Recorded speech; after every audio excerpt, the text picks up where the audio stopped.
All right, good morning, everyone. Thanks for joining today's webinar on Ubiquia's Smart City Solutions. My name is Connor, and I'll be your moderator. Before we get going on today's webinar, just a few quick housekeeping items to run through. All the phone lines are muted, so if you have any questions, please go ahead and use the chat feature within your GoToWebinar toolbar there. Presentation day will last about 45 minutes or so, which will give us time for questions at the end. And by attending today's webinar, you are eligible to earn TARP points through IMSA. For those of you who provided your IMSA number during the registration process, Western Systems will go ahead and take care of that for you. And lastly, today's webinar will be made available on demand. You'll get an email next week with a link to watch it. All right, with the housekeeping out of the way, I'm very excited to introduce the Ubiquia team. We have Greg, Eric, KT, and Andy, and I will be turning it over to Greg. Great, thanks Connor, and thank you all for joining us this morning. We feel like this will be not only informative, but really interactive. We want to make sure that this is not just kind of a data dump, that we're providing you with information that elicits questions and thoughts as it relates to connectivity and becoming what those would define as a smart city. It's a very exciting time. I think you'd all agree to be in the space that we occupy today. What we're seeing is cities, universities, utilities, and others that are looking to really become smarter. And to a large extent, it means a lot of different things to a lot of people, but to a large extent, it really means being connected. The ability for cities like yourselves or universities, others, to collect this data, these analytics that support improved public health, public safety, is really transformative. What we intend to share with you today is how the Ubiquia technology portfolio supports these smart initiatives that you may be looking at today. It's disruptive, a very innovative platform of products that enables very smart connectivity in a plug-and-play, aesthetically pleasing, scalable, and cost-effective manner. And I think what you'll find is as we go through this, our mantra is smart, safer, connected cities, universities, utilities, and others. And the way that we accomplish this, again, is providing that real-time data that supports your public health, safety, and what's really top of mind today with cities and others is digital equity. If you look at Ubiquia, we really do look at a customer-first approach. And for us, we're about an 8-year-old company, so we're not early stage. We've been around. We've got over 200 customers. We really look at every customer relationship as a partnership. And what that means is understanding what you're looking at. Smart means something a little bit different to everybody. While there are some overarching definitions, every city, every utility, every university has a different approach or a different take. What our customers like about us is really our ability to be nimble. We listen, we seek to understand, and we want to develop an understanding of what's important to you. And sometimes that means incorporating new features and functions into what we're doing. My background is IBM, GE, I've been in the telecom space, and I loved being with larger companies. But the opportunity to be with a company like Ubiquia that really does take that customer first approach is very, very unique, because I can tell you in the 3 years I've been here, we've incorporated a multitude of features and functions that are relevant to the cities, universities, and utilities that we support. Again, a US-based company in Fort Lauderdale. When I started with the company, we had about 30 employees, and we're well over 130, approaching 150 at this point. So very exciting time to be in the place that we're in.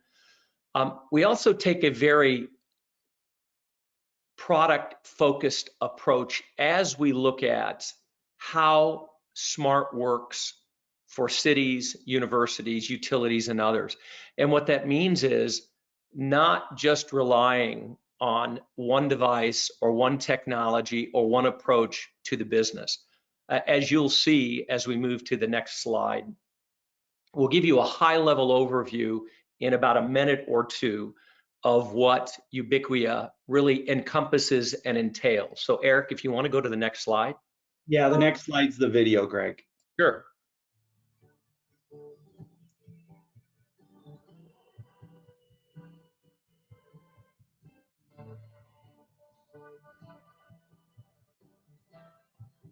can turn the music up a little if you want, Eric. Not sure how to do that. Okay, no worries.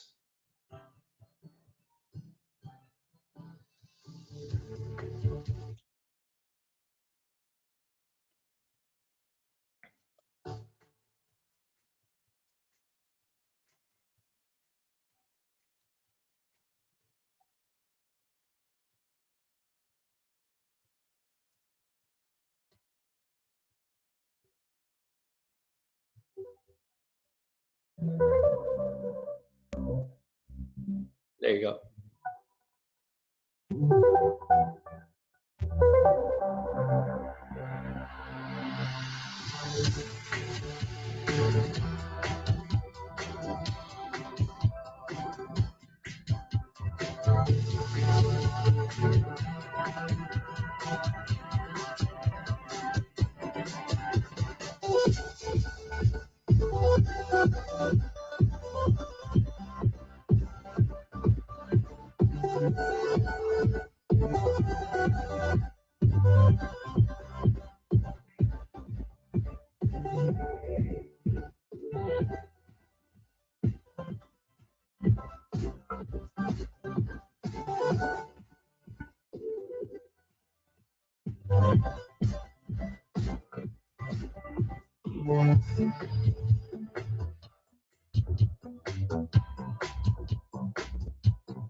Thanks, Eric.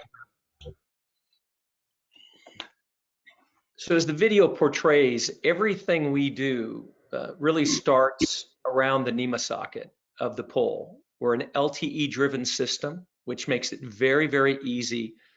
Plug and play. You literally plug the device into the NEMA socket, and you'll see as we go through the overview. That provides the power, provides the capability by the time the bucket truck gets to the ground, specific to the smart lighting controls and our other products. The product is up, it's on the dashboard, it's providing the data analytics that are important to a city to understand what's happening from a lighting standpoint, from a Wi-Fi enablement standpoint, small cell densification, sensor enablement. So as you look across the portfolio, when someone asks me about the Ubiquia product portfolio, who we are, it really is a portfolio that enables connectivity in a very simple yet sophisticated manner, allowing scaling in a cost-effective capability, LTE-driven system, providing access to these data analytics across this portfolio. So very easy, plug and play. If you look across the platform, and we'll get into each of these in a little more detail, smart lighting capabilities plugs directly into the NEMA socket. And again, by the time the bucket truck gets to the ground, it's fully commissioned. We have a Ubiview dashboard that will demonstrate toward the end of the presentation that provides the instant access to all those capabilities in a very graphically user interface friendly manner. We'll talk about the hub, and there are really two flavors of the UB hub. There's a Wi-Fi 6 access point capability. So as you look at plazas, as you look at digital equity, the digital divide, providing Wi-Fi access to those who are maybe underserved within rural or urban areas.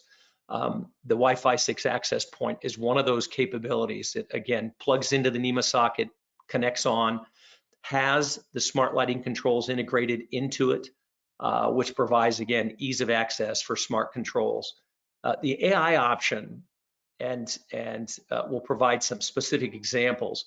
If it's traffic, pedestrian, bike lane, edge processing capable, artificial intelligence enabled device that has cameras located on it, that collects that data, collects those analytics, and really builds a smart network for you to improve public safety and programs around traffic, pedestrian, bike lane.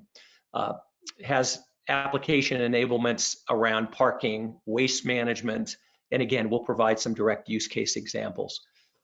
We'll also talk a little bit more about small cell densification. Every city and entity probably on this call is being contacted in one way or another by carriers that are looking to densify their networks. And what that means is bring the signal strength around enabling data and connectivity closer to the end user. So what they're using is light poles. And I think everybody on this call has probably seen what ugly looks like on a light pole, where they're putting all of this stuff, antennas, base radios, and other things on these light poles to create this small cell densification. The device you'll see a little bit later and that you see on the top right enables small cell densification in a very aesthetically pleasing, cost-effective manner. So cities, while they've been mandated to do certain things, they can still maintain an aesthetic footprint in areas of the city that are important to maintain that. We'll talk more about AQM, air quality monitoring capabilities, and what that means to your city, whether it's around industrial areas, areas where there's high level of traffic. We have these installed in and around the country. And again, it all derives up into the NEMA socket, connects into the UB cell in pin 6 and 7, immediately starts providing the data analytics. And again, we'll provide some specifics around the environmental sensor and noise monitoring capabilities of this device. What I will say about this device is it provides all of the Environmental Protection Agency required capabilities in a very cost-effective manner compared to other types of smart air quality monitoring sensors. We won't get into a great deal of detail, but we're happy to, for those of you on the call that may have interest from a utility perspective. We have what's called the UbiGrid product set that provides a variety of transformer and structure monitoring capabilities, as the video depicted, where we can enable analytics around what's happening within this transformer. Is it overheating? Is the coil exposed? Is a pole or some type of device tilting? Tilt monitoring capabilities. All of these capabilities built into a very, very easy to install, easy to access product set. And the lower right, as I mentioned earlier, will demonstrate the ability for you as either an administrator or a user to access this data and create the smart analytics that allow you to create a smarter, safer environment for those who work, live, and play in your cities. We're going to now move into a little deeper detail on each of these devices. And what I'd ask is certainly ask questions if there are things that come up, or you can certainly raise your hand and or type a question in. I'm happy to answer any questions that you might have. I'm going to now turn it over to Eric Daig, who will provide a little deeper drill down. Eric? Yeah, thanks, Greg. Hi, everybody. Great to be on this call. Not knowing the complete audience, going to keep it at a pretty high level today, but you know, through Connor, happy to engage anybody on this call deeper on any one of these products, as they all intertwine from a network of things, and happy to dig a little deeper there. So my background, I came from using a lot today. Came from Belmont Industries, the infrastructure side, and found myself about 10 years ago in systems integration, technology side, taking the infrastructure and enabling it, and found my way over to Echelon about 6 or 7 years ago. It worked in a 900 megahertz mesh environment. And then I was at SimCon, which was a 2.4 gigahertz mesh environment, and had the unique opportunity at the beginning of the pandemic to come over to Ubiquia, as Ubiquia was growing and some of the other mesh network organizations were contracting. So there's really been a shift. I really had an aha moment when I came to Ubiquia because of the LTE backbone, you know, real-time provisioning on the products. And we'll talk a little bit more about that as we go through each product set. So again, great to be here. First off, you know, Greg spoke, you know, about the smart lighting. That's really been the backbone and start of Ubiquia about 8 years ago. So we've really evolved through this product set. You know, I don't ever assume, but I'm guessing with the group here that everybody knows what the NEMA socket is. You know, sometimes we get a few people that aren't aware of on top of the fixture, but the NEMA socket can either be a 3, 5, or 7 pin receptacle on top of the fixture. So we have smart lighting control nodes that would replace the photocell and give a city far more reach as far as operational effectiveness goes. The node would plug in. Greg spoke about the UBView panel. So now all of a sudden, this technology, this little computer on top of the fixture, gives you a window into how your lighting control network is performing, and not even just the lighting control network or the fixture, how it's performing, but also how the vertical asset is performing. So there's things like tilt monitors inside each device that if you have a knockdown, it will give you power faults. It will make you aware and give you notices if the tilt sensor goes off and there is a knockdown. Is there live power at the site? Things like copper theft. You'll be able to identify where you have copper theft. And then there's other devices you could go into high theft copper areas and monitor those areas with other devices that we have. So from an operational standpoint, it really gives you a keen backbone to manage your lighting control network. You can, there's dimming capabilities where you could dim, RP8, under 30 miles an hour. It doesn't require you even to have lighting in a neighborhood or on a peripheral roadway. So you could dim down the eye visually can't even tell the difference between 100% down to 40%, and then even below then it's nominal. So very few people can even recognize that there's dimming going on. In some cases, there may be one light in a neighborhood that's too bright, and they're calling the mayor's office, and you're able to control that one light without having to roll a truck and putting light shields up. Backlight shields and things like that. So the node comes in 4 colors: green, bronze, black, and gray. It also has a couple different options. It has an internal option for a newer retrofit type of application where the decorative capital has a 7-pin NEMA socket, but you don't need the photocell, right, because it's enclosed. So we have a smaller footprint for that has an external antenna. And then we also have a wired version for those decorative fixtures or poles that do not have a NEMA socket. So you have every color, you have every application option available to you to be able to enable the entire city. And when you're talking about lighting control networks, everybody, to the most part, you can get a lot of information. We have lots of, tens and thousands of nodes deployed. We're deployed in Ontario, California, or deployed in LA, Sandy, Oregon. Those are ones that are near and dear to my heart, but across the country, across North America and South America.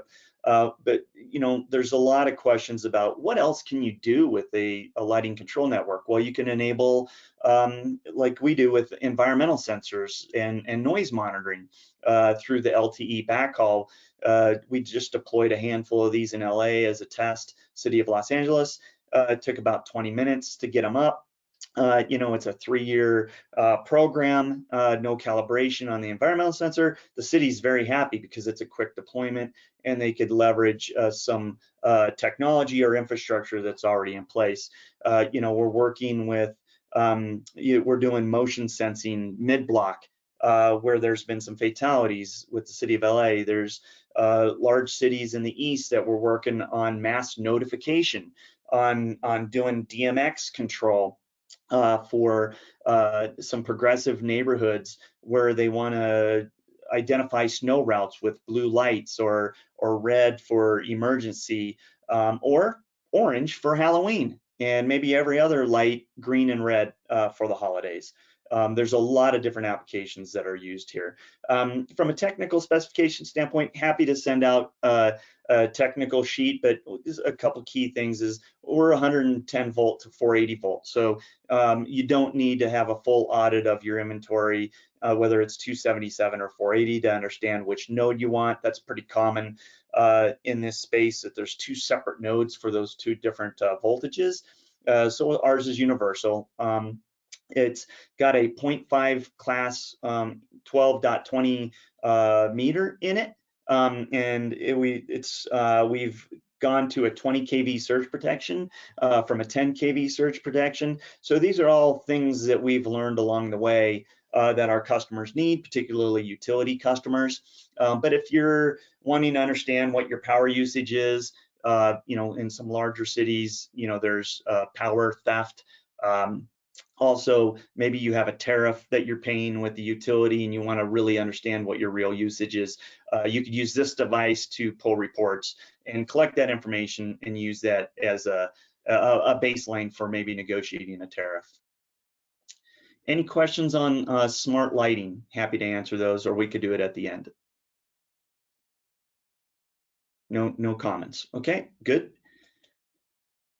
Just use that as an excuse to get a breath. Thanks. So the air quality sensor, it's becoming one of our mainstay products right now because it's so easy to deploy. You see the application there being deployed in the middle. Usually do a tap into the pole, fish a line, connect it to pins 6 and 7, and this thing is up and running.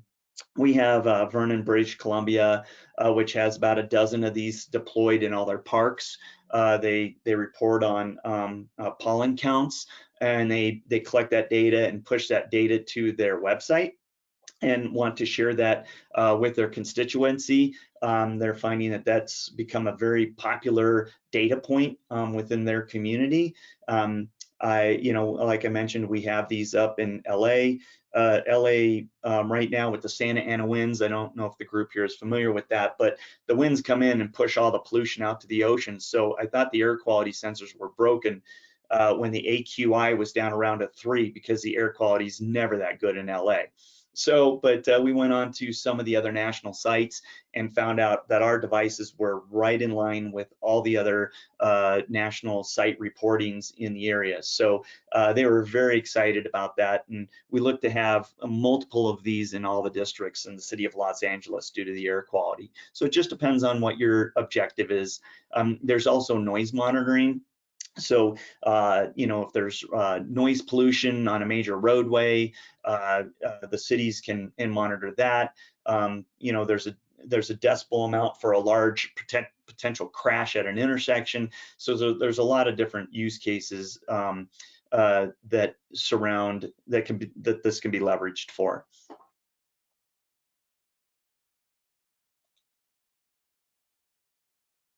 Give you a little idea of some of the areas that it monitors. We're right in line with all the national standards that are out there today. We've had requests for methane gas near plants and things like that. And back to what Greg talked about is, we're a customer first approach. We work very closely with our partners. We understand, what they're trying to accomplish, and is it something that we could help them with, not just from a hardware standpoint, but all the firmware that goes and supports, and software that goes and supports these devices. We're actively pushing out new updates anywhere from every 4 to 6 weeks. So Greg talked, and this is a air quality is very big right now as well, but not nearly front and center in the news within our communities with the pandemic, right? We're all working from home. We're doing these Teams and GoToMeeting calls on a regular basis. We're not meeting live as much. I know I can't be on video today because I live in a community with 100,000 people with 7 high school and middle schools within 3 miles of my house. I mean, when the kids are home from school, it's brutal. I don't have the bandwidth. So, you know, even in well-served areas, there's challenges. So, you know, with the Wi-Fi 6 AP access point, this is a router. This is an edge router that can live on the roadside, leveraging the assets you already have. You know, no permitting, easy installation. These all get provisioned at our factory. It's the latest 6E technology from Qualcomm. So it's very robust, easily configured. You know, is our approach the same? You know, we're not in the Wi-Fi business, but what we are in the business of doing is helping cities save money, deploy, create densification with low cost and speed. And we have a great partner right now in the city of Ontario, California. They're getting ready to deploy 1,700 of these units.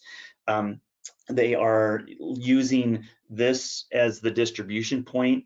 They're putting what's called a customer edge device on homes in underserved areas. They did a heat map of two areas that they are not getting internet to homes where there's a high densification of children and that need access to the internet. So they are far down the path of completing this. Definitely precedent setting. I know they're talking to cities like Los Angeles about these types of things as well. So from a AP or internet standpoint, you know, we're enabling universities and open areas, you know, K through 12 open areas. These devices work, you know, and they work well in baseball fields and parks and things like that. So in regards to the AI, you see the camera on there, so that the camera's an addition, and then the AI is built into the device. The AI is a whole nother level of sophistication. We purchased a GE City IQ and brought that intellectual property into this device. We have about 4,000 of these deployed in the city of San Diego, California, over the last 4 or 5 years, and really have evolved our AI. One particular area where we focus on and is near and dear to this group's heart is traffic monitoring, whether it's pedestrian near miss or dwell times in crosswalks. You know, the electric scooter traffic. You know, are they running red lights? These are all questions that get asked of our team, and we partner with each individual customer to tailor the AI to those particular use cases and needs, and then push that out to our broader customer base. You know, I was working with Western Systems, Jesse in Idaho, working with Pocatello, and they have an issue of vehicles doing U-turns in one particular major intersection where I believe there's been a number of accidents and possibly a fatality. So they want to know, you know, how many cars are U-turning in that intersection, and do they need to redirect their traffic to be a zero fatality intersection. So there's a lot of those types of things going on, you know, with the camera, you know, traffic counts, speed counts, you know, activity in the intersection. Some customers are talking about leveraging the LTE. Each one, which I didn't talk about yet, each one has LTE backhaul. So you don't have to have Ethernet or fiber to the AI unit. You do need Ethernet to the fiber unit. Or fiber to the Wi-Fi unit.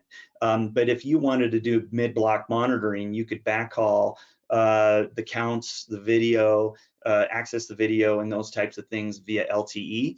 So you really just plug in the device and connect it to the mast arm.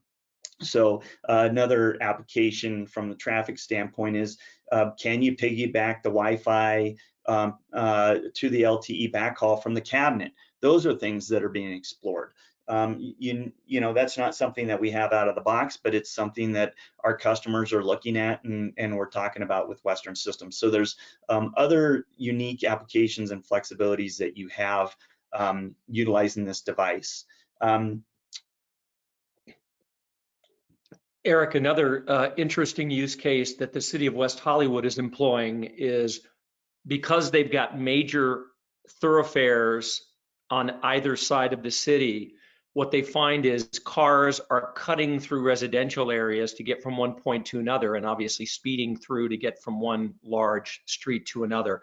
So they're going to be utilizing these AI devices to track, monitor, and again, look for ways to improve, because obviously it becomes a public safety issue. So a lot of different use cases, and we're certainly happy to share more of those with you. Yeah, it really will, to Greg's point, and that's a great use case. I knew that project was evolving, but to Greg's point, happy to dive in deeper, because we are just scratching the surface and bouncing around a little bit here just to whet your appetites and educate you on a product that the Western Systems team is selling today. One of the key things, I won't spend a lot of time on the details here, but the unique thing here is it's a mesh, can be a mesh network up to 4 units in a single mesh. If you have connectivity at an intersection and you want to pull internet or Wi-Fi access into a park, you could have a root node at the intersection where you have fiber, and then speak to other nodes in the park, providing Wi-Fi accessibility into the park. That's probably a good example of how to leverage the mesh. Or City of Ontario is using the mesh. They're using the fiber at the intersections, and then hopping each one of the devices down the streets to provide Wi-Fi and accessibility to the underserved homes. Let's see here. Back to some of the things that Greg had just mentioned, good use cases. I mean, there's, you know, this is being utilized for traffic optimization, pedestrian optimization, and counts, dwell times, bicycle lane planning has been active use case, chain of evidence. Really, the city of San Diego, California has really taken that to a whole new level. They've found some scrutiny through that process. In regards to the policies that go and support and how that evidence is managed. So they've gone through a very stiff learning curve over the last 3 or 4 years in regards to the policies that go and support this evidence and how they make it available for them in court cases and things of that nature. So you know, you could do stationary vehicle detection. We're looking at, there's one group that is looking at Uber dwell times. They're looking at dwell times of the delivery vehicles. They want to understand that. And then they have air quality sensors that they're deploying in those areas where there is dwell time to see what pollution impact that they're having on those areas. So you'll see a lot of crossover and creative use cases. New York Power Authority is using the UbiHub AP AI to provide Wi-Fi at their substations for their service techs, but also are using the AI to monitor activity, you know, raccoons, things that cause millions of dollars of outages and damages. How can they be preventative in their nature? So a lot of creative ideas here. So we're very open to working with you to talk about those opportunities. At this point, I am going to turn it over to one of the smarter people on our panel today, and that's Andy Innes. He is our field operations engineer, and he'll walk you through the panel that goes and supports all these devices. Perfect, thanks, Eric. I just need to hit yes, Andy. There we go. You got control? Perfect, looks good. So here I'm showing our panel, which is called UbiView, and this shows all of our products that we have available today. So we've got, right now we're looking at the city of San Jose. And we have a little over 1,200 devices deployed at this location. So if we go to the left here, we can see that we have lights and air quality sensors deployed here in San Jose. So we're currently looking at the home screen here. And on the home screen, we see we've got over 1,200 devices deployed in different parts of San Jose. So they're kind of clustered here in different bubbles. And if we go across to different tabs up here at the top, we can see total number of lights and total number of air quality sensors. As Eric was talking about earlier, the air quality sensors are integrated into the lights. So that's why the numbers are a bit different there. So we've got 6 air quality sensors kind of spread throughout that population of 1,200 UV cell sensors. Over here on the right, we have energy usage. So that's everything on UV cell sensors. So that's the lighting controller. And that can be filtered to different groups of sensors, not just everything, which is what we're seeing here. Finally, we've got air quality down here below. And that's general air quality across all 6 devices. So just the average of all 6 of them. And then finally, we've got alerts here at the bottom. So right now we've got 4 devices that are reporting a power loss. So these devices have a onboard capacitor that allows them to send one last message if they lose power, which is what we're seeing here. And then we've got total number of boot ups. So those are the sensors that are telling us that they're rebooting too many times. We also have a lot of different other alert cases that we can put into these, and that's always expanding.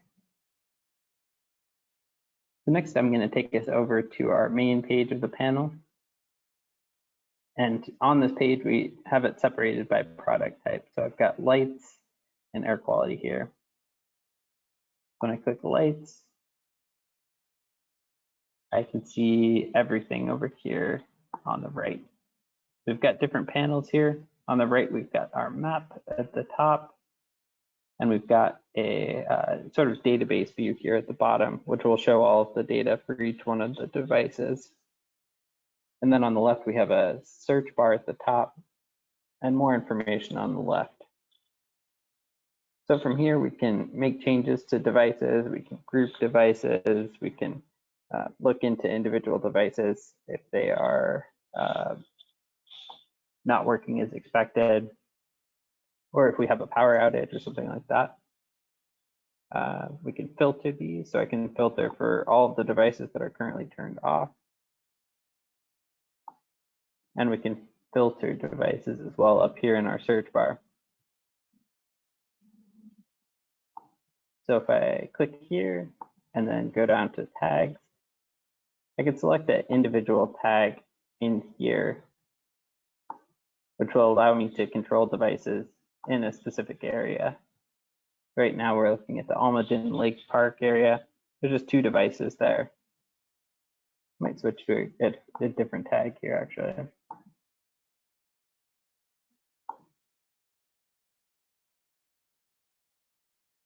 I'm gonna go to Breeback Park. We've got 8 devices in this particular park. And now with those 8 selected, I can turn this park on or off as a group, or change the dimming level as a group. You can also schedule or assign thresholds, which are essentially alerts to that group. So the panel is really designed around allowing you to control at whatever level of granularity you'd like. So all of these controls that we're looking at can also be assigned on an individual level. If I were to click on an individual device, either on the map here, and scroll in here so we can take a look at individual dots here on the map. So if I click on that device, everything that we just looked at, we're looking at schedules, we have our on-off switch, and then we have our thresholds. Those can all be assigned individually. Same as if we just click here in the list here.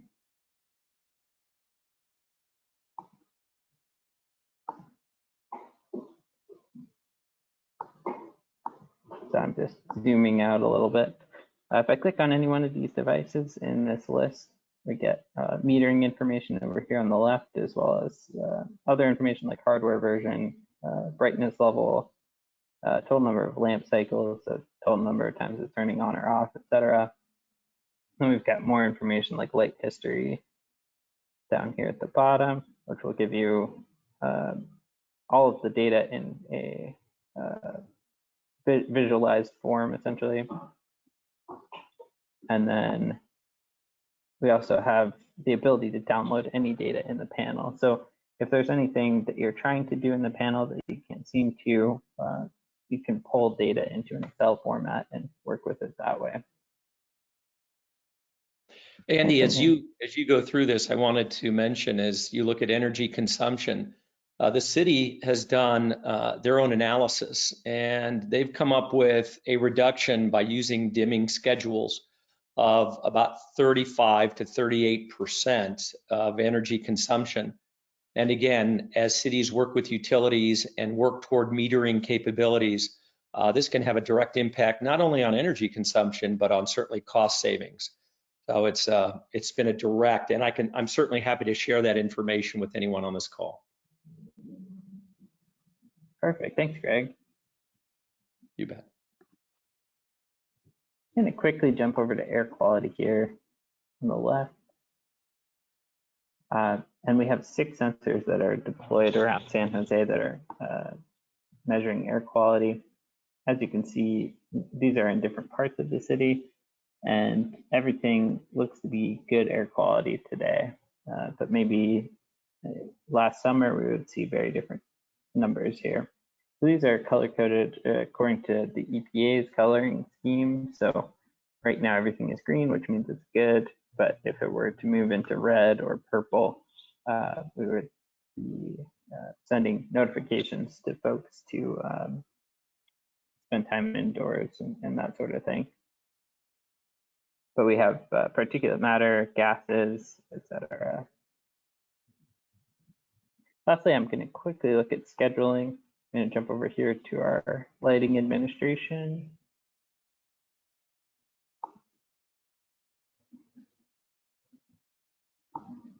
We can take a look at one of our current schedules. So we have this set up so that everything turns off at a certain time of day. This is engineered around sunrise locally. So it's got a sun logo here. So because sunrise and sunset vary throughout the year, our scheduling has to take that into account. So we find sunrise and sunset locally based on the location of the device, and then we can do scheduling events around that requirement. So at this particular location, lights come on pretty late. So this is a pretty atypical schedule. This is everything's turning on at 11:30 at night. Most schedules would have a astronomical schedule, maybe 20 minutes before sunset. We turn everything on to 100%. And it looks like at this location, we're also reducing energy by turning lights down to 50% at 1 in the morning.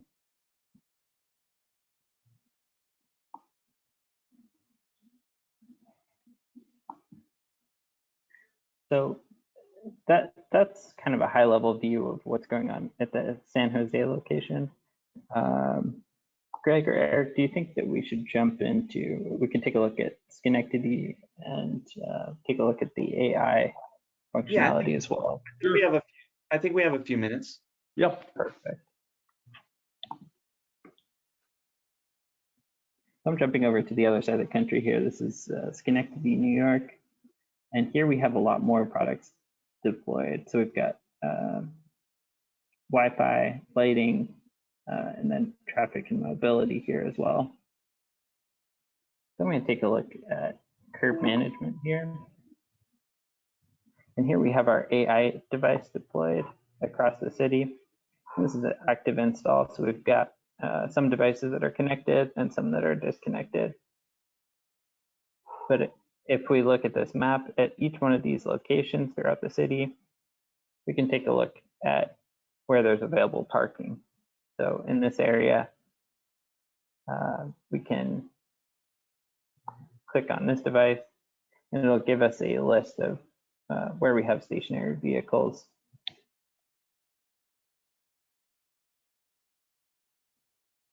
Same with traffic and mobility. If we're looking at an intersection and let's say this intersection here, we can determine total number of vehicle counts, pedestrian counts, and bicycle counts in that area. Finally, we have Wi-Fi deployed in some areas here. It looks like some of that is still in a deployment stage, but here we can show where Wi-Fi is available and how it's meshing with other devices in that area.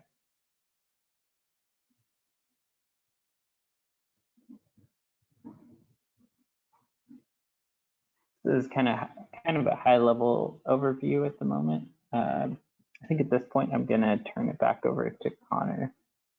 Well, hey, real quick, Andy, one other thing, and this ties back to our customer first approach. We had a very large customer that has a couple 100,000 endpoints that they want to manage, and they have it in their GIS database. So we worked with their GIS team. So one of the big features that we just deployed is GIS overlay. So we could take all of your GIS data, dump it into Ubiview. It uses the lat lon or a pole number, some type of identifier, to snap that data together. So if you have all your asset data in your GIS database, we're able to marry that up with the data in Ubiview. Obviously, I'm simplifying it. There's a couple ways to do that. You can do it via CSV file, which Andy's getting to. You know, Andy, I don't think we have time to demonstrate how the GIS overlay works, but there's lots of asset integration. So, you know, maybe if you have asset management light, you could use Ubiview for that, or maybe the Roadway team or whoever's managing the vertical assets with, you know, broadband with Wi-Fi on it, or AI or smart lighting. Will be able to push that data into Ubiview, and then your asset team, you could bidirectionally, you could pull the information out of Ubiview and push it into your GIS system as well. So anyway, just some things to share, share with you a couple things that we've done from a panel standpoint to partner, and we understand different cities have different requirements, particular city size. Some cities have roadway lighting and traffic and intersections all in one department. It may even be one person, but with our other customers, those are all three very different departments and don't want to have anything to do with each other. So that we have ways of being able to separate out, let's say, your safety lights from your roadway, arterials, neighborhood lights, and things like that. So a lot of different unique things that we can do to help define the parameters around each customer. So anyway, again, thank you very much, Andy. And at this point, we'll turn it back over to Connor. All right, thanks so much. We'll go ahead and get started on the Q&A process. So please go ahead and use the chat feature within your GoToWebinar toolbar, and we'll get started. Looks like we had some questions that came in while you guys were chatting, so we'll go ahead and dive in. And the first one is from Carl, and it is, how do you separate the power consumption of the Wi-Fi or 5G unit versus the street light for figuring out how much the different parties pay? Andy? Yeah, so that is separated in the panel. If we go to the, I know I'm not sharing my screen right now, but if we go to the main section, we have energy split up on the pole side versus the fixture side. The fixture side will give energy consumption of the fixture but not the device. So we can split that up in the panel. And they can pull reporting, Andy? Exactly. Yeah, but I was mentioning earlier, all of the data can be exported into a CSV format or via our API. So I've got, I briefly pointed at the export function. All of that data can be exported by the user.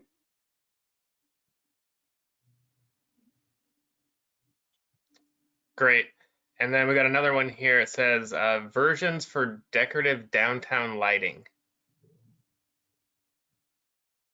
So we touched on that earlier, and happy to send, as a follow-up, send out the information sheet or the specification sheet that shows the different options for decorative downtown lighting. If lighting is what the focus is, if the focus is Wi-Fi, we're working on a decorative application for Wi-Fi. That was actually part of the acquisition. The city of San Diego, California has many decorative units deployed with AI, and we're looking to deploy that same footprint for Wi-Fi, but that won't be until 2022. But we have the smart lighting application today. So the question wasn't specific, so hopefully I covered it. Great. Another one for you is, do you have any sensor that can monitor congestion or collect traffic volume and roadway speed data? Yes. So the UbiHub APAI, the one that you saw with the camera on it, and we're happy to also, if we can follow up with you, post presentation, get you more information. So that's what we do with the unit that has the camera on it. It can be enabled on a NEMA socket, strapped to a mast arm, use Lte Backhaul, and mid block or wherever you want. We just find mid block is a big use for it because it has the Lte backhaul and how quickly it can be deployed. But yeah, you can do vehicle counts, speed, pedestrians. You could monitor the sidewalk. We're doing that in that deployment in Schenectady, New York that you just saw. All right, another one here. What about the maintenance aspect of these products? That's pretty broad question, depending on maintenance. I mean, essentially each one of these products have a different type of management involved. Obviously, when you deploy Wi-Fi, you have network management, much like, the IT that you have in your traffic cabinets. So you can imagine that you're going to have make sure that the network's robust, make sure that it's working properly. It's more monitoring than it is maintenance. As far as the smart lighting, there's really no maintenance involved. I mean, the great thing about the UB cell, which is smart lighting, is those units, let's say you have a construction project and you want to move that unit, you could just unplug it, move it someplace else. Each unit has a GPS.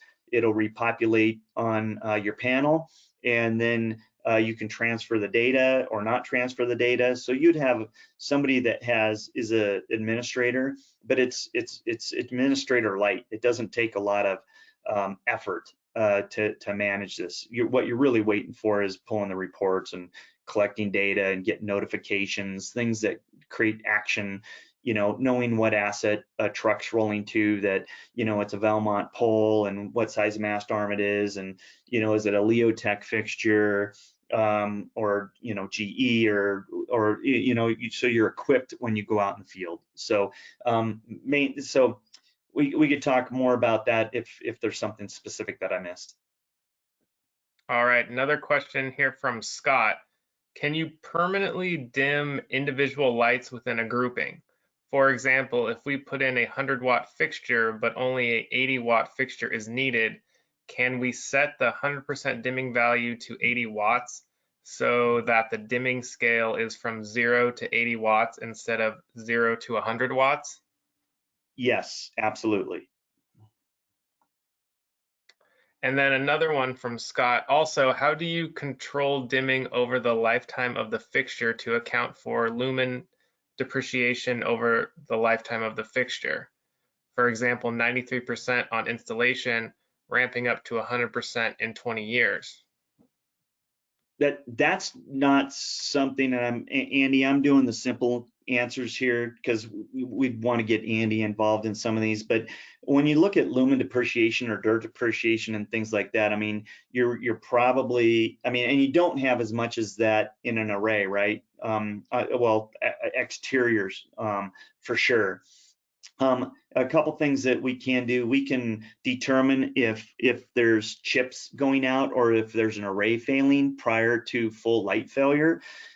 So that's one piece that the system will pick up. As far as the depreciation goes, you almost gonna need to do a light meter test over the life of the product. But if you do bake in room on the back end from 80 watts to 100 watts, you know, or you know, I mean, whatever your wattage is, right? But 80% to 100%, it gives you room to offset that light depreciation. So, you know, if you're using it for that, we wouldn't be able, I don't think today we would be able to tell you what the light depreciation is because everything that we do is power based. So you would have to get a light meter and determine, saying, you know, maybe do a sampling around the city and then say, okay, you know, in this area we know they're dirty roads, you know, there's not a lot of pavement, or you know, and you're going to go test that area and then take up the light levels. Andy, anything to add to that? Yeah, we can't automatically incorporate lumen depreciation today, but using TM21 reports, we could potentially build it in to the panel on more of a scheduled basis, so we could adjust maybe on a yearly basis or something like that. So if it is something that we're concerned about, it is something that we can incorporate today with a little bit of work, and we would be happy to assist with that. Great question. Thanks, Andy. Yeah, thanks, Andy. Connor? All right, got a few more coming in here. Another one from Scott says, can you show asset and maintenance management?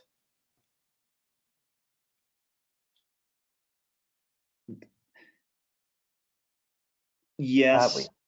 Yeah, Andy, yeah, yes and no. So that was Scott. That would probably be one that we would want to jump on with you to understand what your objective is. I mean, we tie into different maintenance programs. We got an open API, but then we also, to Andy, you can jump in here really quick as well, because you get asked that a lot.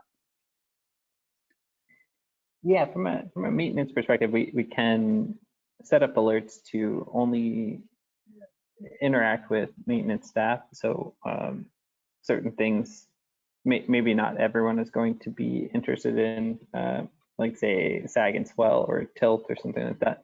So we could set up those alerts that are especially designed around the interests of maintenance folks, and then we can alert them either via text message or via email, either as events happen or on a daily or weekly basis or what have you.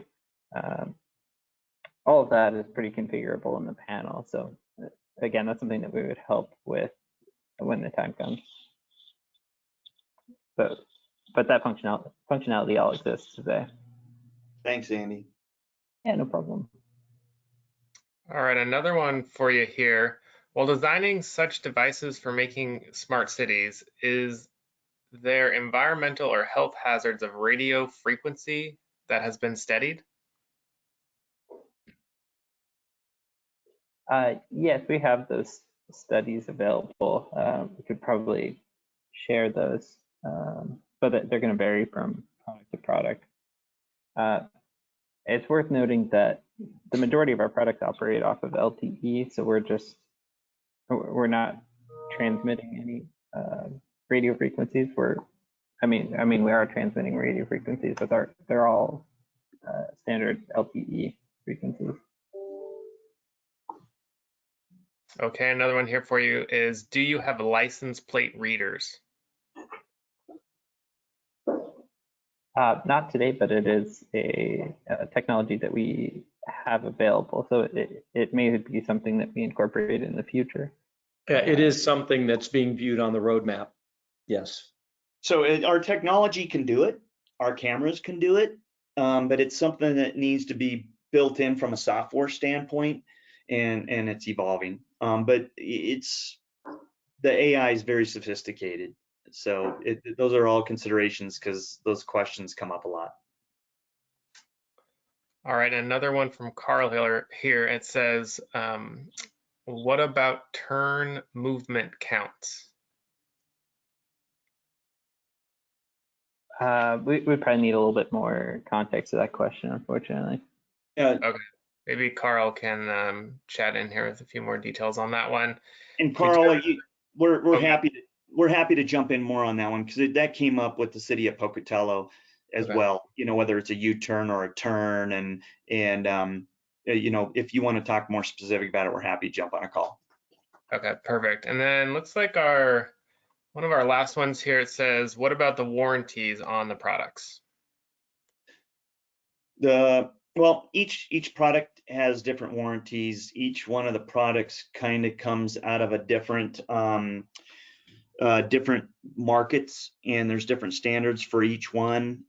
You know, if you look at lighting, you know, 10 years is the standard. We have a 10-year warranty on the lighting control node.